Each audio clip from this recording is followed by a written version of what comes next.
Yo Menasan, c'est la Ligue des Nakama, moi c'est Nsike, Mr. Prince, et aujourd'hui on va faire une critique analyse du dernier chapitre de One Piece, donc chapitre 902. Ouais, Donc ça y est, on arrive à la fin de l'arc Whole Cake Island. c'est la fin de l'arc. Là. C'est ça, c'est la fin. Ils ont réussi Enfin. à quitter le territoire de Big Mom. Ouais. Donc qu'est-ce qui s'est passé pendant le chapitre du coup c'est ça, on voit qu'ils ont dépassé la frontière. Donc, du Au début, territoire, ils y sont tout le pas monde s'en encore. rend compte. Au début, ils y sont pas encore vers la fin du territoire. Ouais.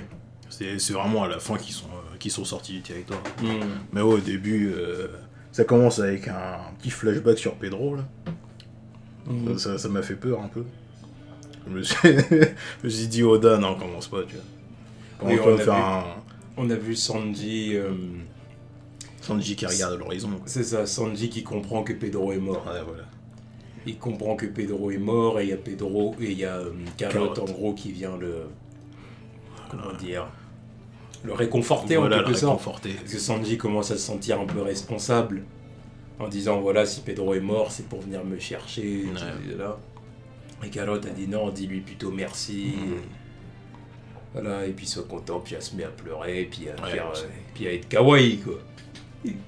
Parce que voilà, kawaii avec les petites pattes, machin et tout. Voilà. Enfin, kawaii, c'est pas le mot que j'aurais cherché, mais... Bon, C'est pas le truc auquel j'ai pensé quand je l'ai vu chialer comme j'ai pas peur. bah, après, non, Ah. c'est pitié aussi. Bah, surtout, oui. Voilà, elle a perdu un ami, tout ça. Tu Voilà, vois. elle a perdu un mentor, tout. Mais je veux dire, elle est toujours dessinée de Oui, façon... voilà, c'est une lapine, voilà. C'est le cachet, voilà. Le cachet japonais. Lapin, chat, voilà. Des kawaii, point. Exactement. Après, qu'est-ce qui se Ça passe sur Pudding, non, après Exactement. Non, c'est sur Pudding. Il y a Pudding qui est triste parce qu'elle a perdu son Sanji-kun. Ah ouais, là, elle chiale. Et donc c'est bien confirmé donc que en gros avant de le quitter elle l'a embrassé. Par contre, Oda qui est là, qui fait le forcing à rien montrer, c'est du foutage de gueule aussi. C'est bon, montre-le. Montre-le, arrête de faire... Non, Encore une fois, c'est une décision artistique. Ouais. Ça rejoint la vidéo qu'on a fait sur la romance dans les shonen. Quand je l'ai vu, j'y ai pensé, je me suis dit, mais arrête de faire des trucs comme ça. Il veut vraiment minimiser ce genre de choses. C'est bon, ça n'engage à rien, surtout qu'après, tu comprends qu'elle a vraiment supprimé ce moment de sa mémoire, c'est bon. Montre-le, comme ça, c'est réglé. En tout cas, il était content. Oui. Il avait un cœur et tout. Forcément. Évidemment. Sanji. Putain, c'est la première fois qu'il pécho. C'est bon, c'est à 21 ans qu'il pécho enfin, et il l'oublie. Oh, bravo. D'ailleurs, il aurait dû crever sur place. Ouais, il aurait dû crever. Sur place. Rien que de toucher les nichons, là, ça y est, il pisse le sang du nez, tu vois. Mais là, il embrasse une meuf. Ah, c'est tout. Il aurait dû crever sur place, mais bon, après, voilà, ça aurait été con, tu vois. Puis il faut pas gâcher le moment. Tu Voilà. vois. C'était un moment un peu romantique, tout ça. Pas qu'un peu d'ailleurs, parce que un peu beaucoup. tu vois la position vraiment, face à face et tout, c'est vraiment... Ça fait très Sanji, tu vois, c'est la classe, tu vois. Quelque part, c'est peut-être aussi pour ça qu'il a pas montré le baiser, tu sais, c'est pour un côté un peu... Tu sais, passer sous silence, mais classe, tu vois ce que je veux dire. Tu vois ce que je veux dire Oui, non, mais je vois, mais... Parce qu'il y avait quelque chose, tu vois, dans leur position, la position de leurs jambes et tout. Oui, mais vas-y, ça c'est facile pour qui était sympa. Ça c'est facile, c'est facile. Enfin, par contre, ça ne change rien. À la limite, j'aurais apprécié qu'ils montrent en fait le baiser sur la pellicule. Voilà, au moins ça. Voilà. Là, ça aurait vraiment été... Sur la pellicule, tu vois rien. Ouais, c'est ça qui est dommage. Tu vois les petites cartes. Bon, après, la mise en scène, elle était bien faite, tu vois. Ouais, oui, avec toute la case et puis la petite pellicule. C'est pour ça que je dis... Ça racontait plusieurs histoires en pas même mal. temps. Mais bon, mais après, voilà, c'est un détail. Ensuite, on voit tous les groupes qui continuent à lutter pour que les Mugiwara puissent s'enfuir. Donc le groupe des hommes poissons et les... qui est en galère. Et les Vinsmoke. Qui sont en galère aussi. Tout le monde est en galère, tout le monde pisse le sang. C'est bien. Exactement. C'est bien. D'ailleurs, en parlant de pisser le sang, il y a aussi Luffy qui se fait soigner par Chopper. Quand même, il était temps. C'était vraiment les premiers soins, mais là, merci. Faites les choses bien, là. Bref. Ouais, Comme ça, il ressortira de ce combat encore plus endurant qu'avant. Je vais pas partir là-dedans parce qu'on va y revenir après. Et bah justement. Mais ouais, non, on les voit pisser le sang et on voit qu'ils galèrent. Et bah. Maintenant qu'ils n'ont plus le plot armor de Luffy, là ils sont en galère. Oui, parce que Jinbei, tu vois. Il avait la petite armure Luffy autour de lui. Là, maintenant qu'il est parti, là, ça sent la merde un peu. Tu vois. Là, il commence à pisser le sang. Et donc voilà. Ouais, et après Katakuri. On retourne donc dans le Mirror World. Ouais. Et on voit brûler aux côtés de Katakuri. Ouais, en train de le soigner. Et là, bon, de Katakuri, il n'y avait pas besoin. Oda pouvait pas nous le faire apprécier davantage. Voilà. Parce que voilà, il n'y avait pas besoin de plus. Bah si, le petit flashback là, ça en rajoute un peu plus. Tu vois. Oui, mais... D'ailleurs, j'aurais préféré qu'il fasse ça pendant... Énormément de fans de One Piece aimaient déjà Katakuri de toute manière, tu vois. Donc voilà, donc il n'y avait pas besoin de rajouter grand-chose, tu vois. Alors que par contre, Brûlé est devenue plus humaine, a été humanisée dans ce chapitre-là. Au début, c'était la sorcière dont on se foutait de la gueule parce que... Ouais, voilà. Avec sa vieille ganache et son pouvoir qui était utilisé... C'est ça, c'était la sorcière caricaturale dont on avait envie de se moquer, quoi. Ouais. Alors que là, non. Puis là, d'un coup, elle est humaine, quoi. Bah oui, tu vois. Comme tous les enfants de Big Mom, tu vois. Oui. Tu vois que... Enfin, tu vois l'origine de sa cicatrice. Sa cicatrice, Ah, c'est chaud quand même. Ouais.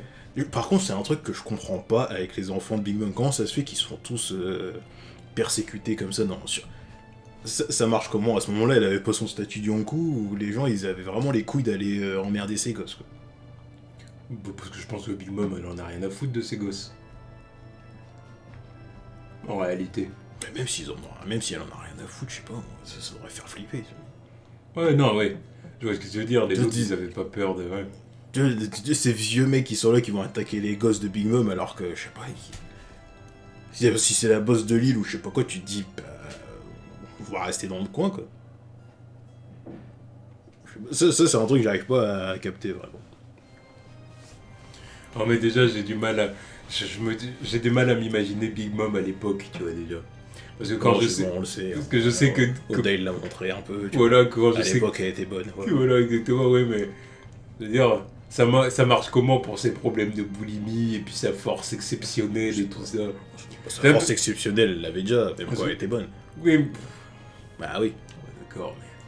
Bah quoi? C'est quand elle était enfant, avec le physique disgracieux qu'elle avait déjà été enfant. Ouais. Je veux dire, le côté un peu titan qu'elle a, je veux bien comprendre, même chose quand elle est même chose vieille, tu vois ce que je veux dire, c'est Big Mom. Oui, bah après elle a grossi. Mais quand... Bah après elle a grossi, elle était déjà énorme enfant. Bah, après ça change pas le fait que même quand elle était bonne, elle était énorme. Ça repasse comme ça. Bah ça change pas le fait que même quand elle était bonne à, je sais pas, 20-30 piges, elle devait mesurer combien cette connasse? Ça change pas le fait qu'elle était titanesque, hein. Du coup tu racontes quoi? Elle était pas grosse mais elle était titanesque, l'autre elle est... tu vois la taille qu'elle fait? Après, oui, non, mais... Non. Voilà, c'est Oda, comment il dessine les gens, c'est du foutage de gueule, tu vois, mais bon, bref. Je cherche pas. Bref. Donc... Parce que bon, c'est comme Brûlé aussi, tu la vois quand elle était petite, elle était toute kawaii. Oui, qu'est-ce qui lui est arrivé à sa gueule, tu vois? Bah du coup, on a vu qu'elle s'est pris une cicatrice. Ouais, c'est la cicatrice. L'origine de la cicatrice. La cicatrice, je veux bien, mais à l'époque, elle avait un petit nez. Ouais, il était tout petit. Il commençait à pousser. Ah bah il était tout petit. Là maintenant c'est un cornichon machin. Yeah. C'est comment ça aussi? Maintenant c'est une ancienne. Ah ouais, mais là. Elle a quel âge, Brûlé? Je sais pas, mais en tout cas elle est toujours plus jeune que Katakuri. Il doit avoir une quarantaine d'années. Ça dans la gueule. Parce que il me semble que Katakuri il a 45, une connerie comme ça, 44, 45. Non, un truc comme ça. Un truc comme ça, je crois, c'est ça que j'ai vu. Donc bon. Mais ouais, en tout cas, c'était bien sympa de voir que. Voilà, il protégeait sa frangine, quoi. Alors, on te montre que Katakuri, voilà, il lutte pour ses frères et sœurs, quoi. Plus que pour Big Mom en soi, tu vois. Et son apparence, il en avait rien à foutre, surtout. Oui. Il voulait pas se faire de potes, il en avait rien à foutre, tu vois. Mais... Alors, en fait, on voit que s'il cachait sa bouche, c'était pour que qu'on se moque pas, en fait, de lui. Ça. Enfin, pas qu'on se moque pas de lui, mais genre que ça ait pas de répercussions sur ses frères et sœurs. Qu'on vienne pas l'emmerder aussi, tu vois. Qu'on vienne pas l'emmerder, parce que bon, même si lui, il en a rien à foutre qu'on l'emmerde, les gens, ils vont aller embêter le reste de sa famille. Donc là, le fait de cacher sa bouche, ça avait un effet... protecteur pour sa famille. Voilà. Puis ça le rendait plus intimidant aussi, tu vois. Voilà, Katakuri. Ah oui. Moi, je vais l'appeler Katakuri-sama. C'est Katakuri-sama. Oh, non, il est cool. Le kiff Katakuri. Mais ouais, non, ça faisait bien plaisir de voir ça. Ouais. Puis bon, ça fait penser à l'autre connasse de flambé qui voulait être la sœur préférée de Katakuri, mais pouvait garder la pêche. La vraie sœur préférée de Katakuri, c'est brûlé. Rien que pour ça, c'est... Ouais, il a grandi avec Brûlé, tu vois, c'est pas... Ouais. L'autre... Puis bon, elle le respecte, elle c'est du vrai respect, l'autre, la petite connasse, hey, regarde ta bouche, je te crache un molar à la gueule. Vieille meuf. N'importe quoi.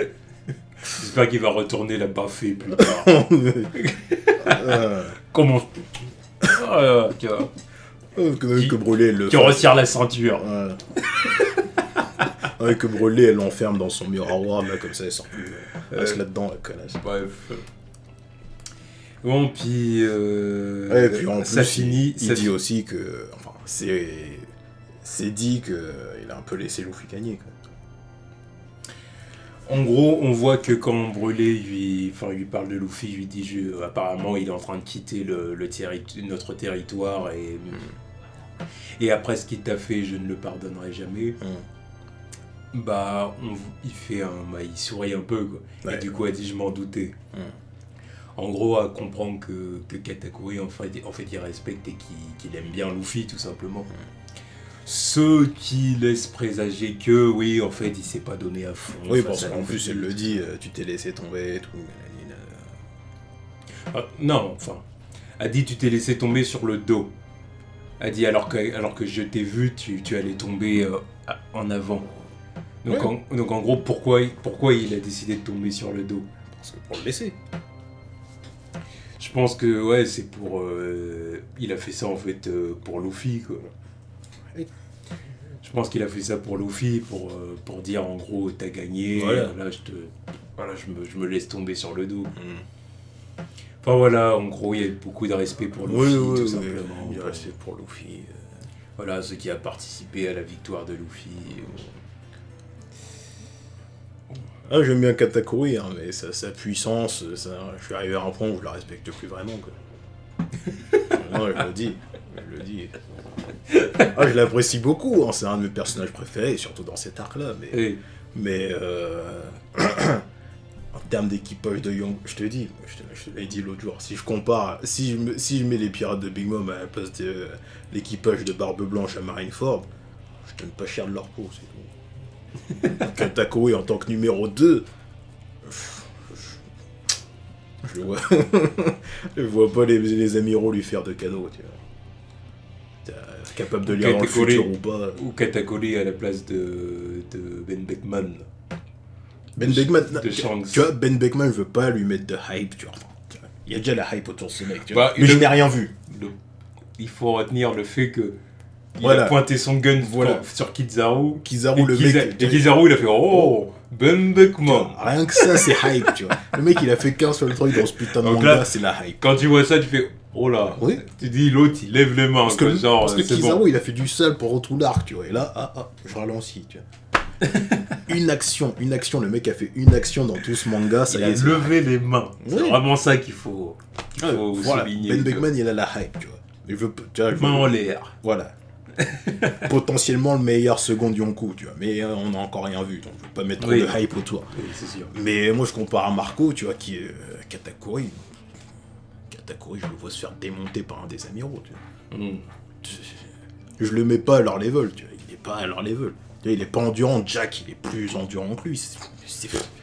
Il n'y a même pas de discussion à ce sujet-là. Le mec qui a combattu avec les ducs de Zo pendant quoi? Combien de jours déjà? 3 jours, non-stop. Eux, ils étaient là en train d'alterner, tu vois, genre moi je prends le jour, toi tu prends la nuit, tu vois. Lui, il combattait non-stop jusqu'au moment où il a dit « Oh mon fuck, allez, j'envoie le gaz. » Et là, Luffy Katakuri, il tient pas je sais pas combien de temps contre ce mec, contre Luffy. C'est pour ça que j'arrive pas, tu vois. Je l'apprécie vraiment. Alors après, du coup, Oda nous laisse entendre qu'en gros, il a tellement de respect pour Luffy qu'il s'est pas donné vraiment à fond. Ouais.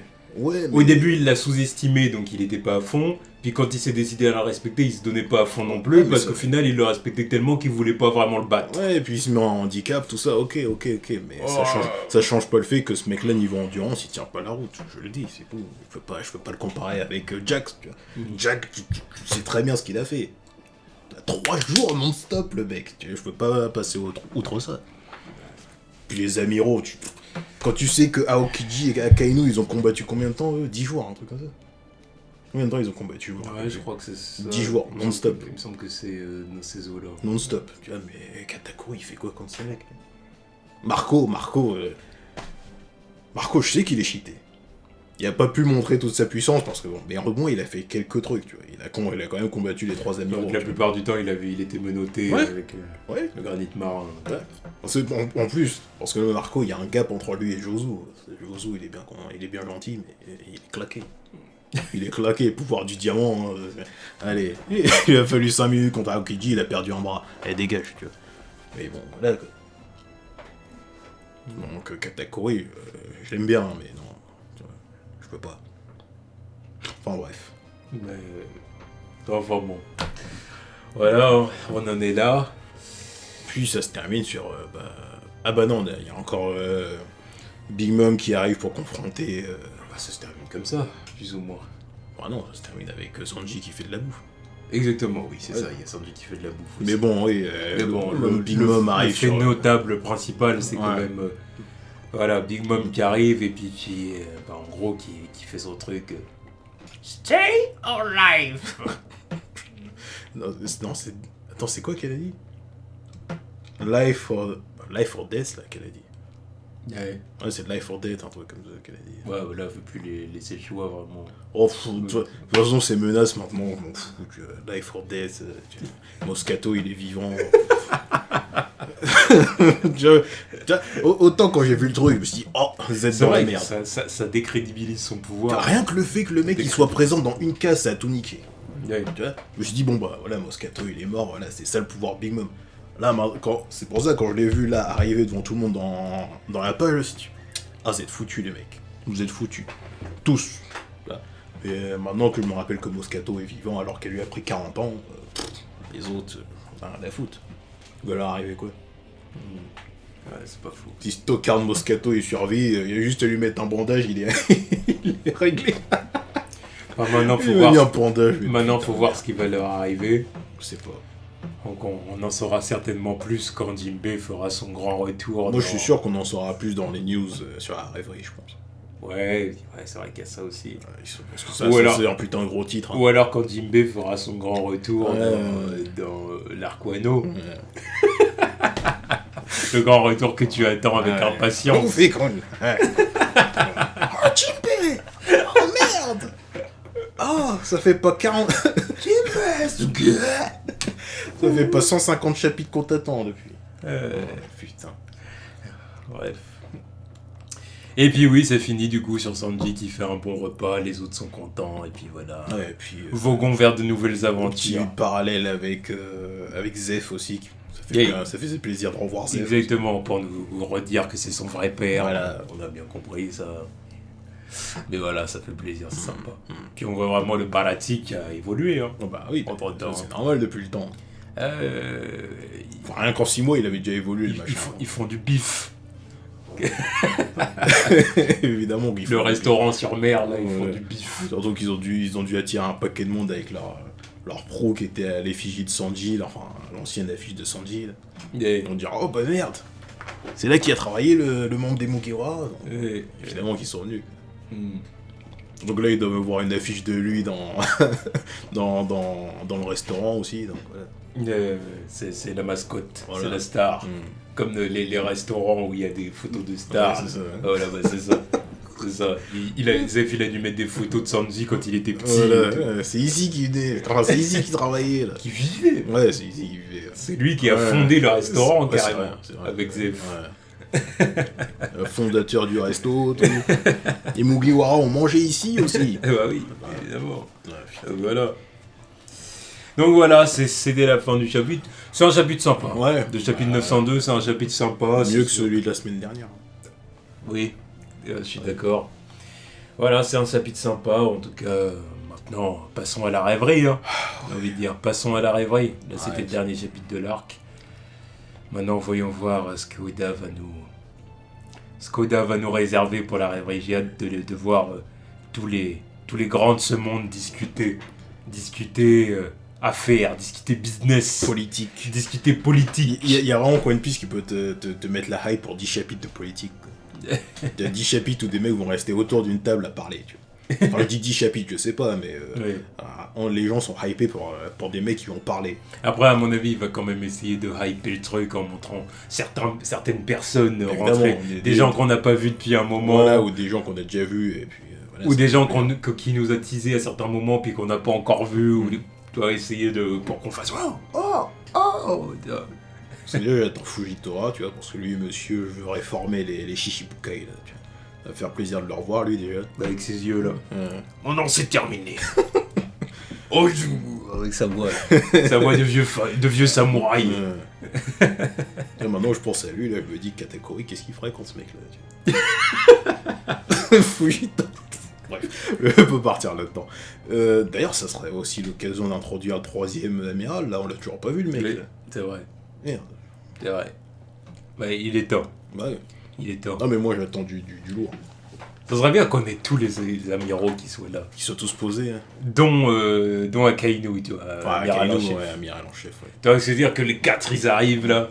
Ouais. Ou qu'Akainu, il soit là, puis que les 3, ils arrivent derrière. Tu vois ce que je veux dire. Ça serait lourd. Ça serait lourd. Elle veut pas me mettre trop de hype parce qu'il y a des trucs qu'il va pas faire, je suis sûr, mais... voilà. Mais voilà. Ça se trouve qu'il va révéler le nouvel amiral que plus tard, pour une occasion bien précise, qui sera encore plus cool. Tu vois. Ça se trouve, c'est le genre de mec qui va arriver à la fin de Wano ou je sais pas quoi. On verra bien. Donc voilà, c'était la critique analyse du chapitre 902 de One Piece. Tchuss.